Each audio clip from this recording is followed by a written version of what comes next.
মাছ বানাচ্ছি। এই যে পাবদা মাছ ভেজে রেখেছি, হ্যাঁ, আর এই মশলা করে রেখেছি। মশলা কিছুই না, টমেটো, কাঁচা লঙ্কা, হ্যাঁ, আর এই হলুদ, আর একটু জিরে, 2 রকম জিরে ফোড়ন দিচ্ছি।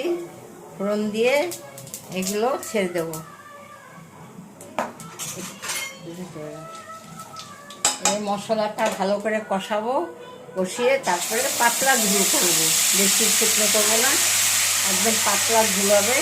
একটু জিরের গুঁড়ো দিয়েছি অল্প করে, জিরের গুঁড়ো, টমেটো, কাঁচা লঙ্কা, এই মশলা, এই ঝোলটা এবার ভালো করে এই গ্রেভিটাকে কষিয়ে তারপরে একটু বেশি করে জল দেবো।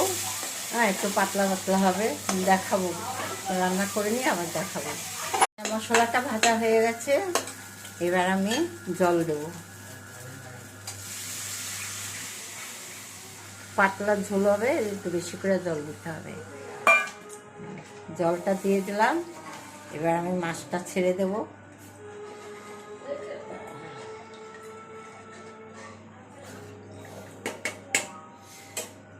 নামাবার আগে ধনে পাতা কাটা আছে, এই ধনে পাতাটা দিয়ে দেবো।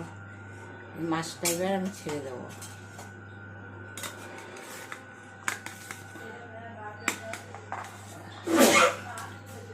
এই মাছগুলো ভেজে রেখেছিলাম, এবার ছেড়ে দিলাম।